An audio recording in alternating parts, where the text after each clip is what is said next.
Identifying your parenting goals and successes. The key idea behind this course is that in order to improve your child's misbehavior, we're going to be talking about specific ways to improve your parenting. However, in order to really become the parent who you want to be, we have to think in more detail what this will look like. So the focus of this lesson is to think about goals that you have and then translate them into specific positive parenting behaviors. So the first step in this process is to think about what are the goals that you have for yourself as a parent. If you were the parent who you want to be, what would you be doing differently? Now, once you're able to think about the goals, for instance, being more patient or being more involved, we have to translate them into specific behaviors. The second point is to think about those times in which you were being that ideal parent, that parent who you want to be. What exactly were you doing during those times to make that happen? This allows you to track your successes in the past and can serve as a launching point so you can do them again.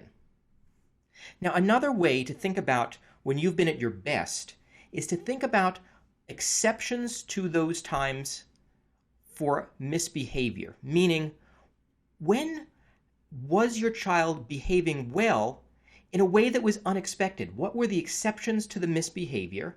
So you think about times in which your child was especially well behaved and then walk it back. Think about what you were doing differently during those times. This serves as another way of figuring out those behaviors that you do that produce positive change in your child. So thinking about the exceptions when your child is especially well behaved, and then walking that back to think about what you were doing differently, and that serves as another point of reflection of what you could do more of.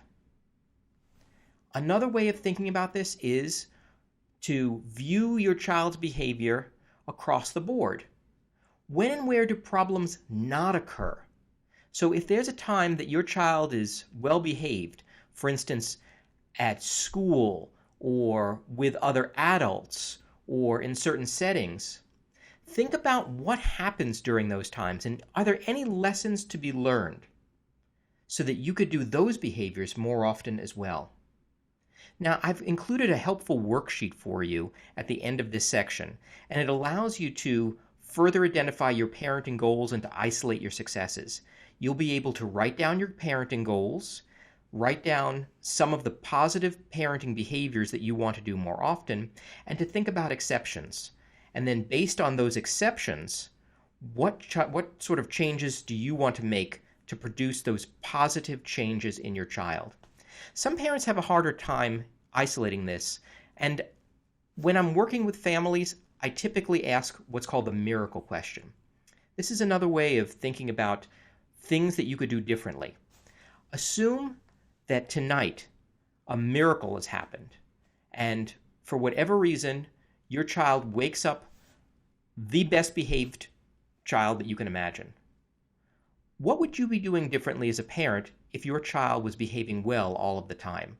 Think about the things that you would be doing differently as a parent if your child wasn't misbehaving.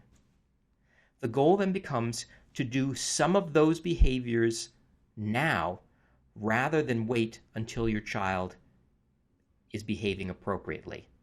So think about what you would do differently if your child was behaving well and start doing some of them now. All of these are ideas to help you clarify your goals and build on your successes. Thanks for listening.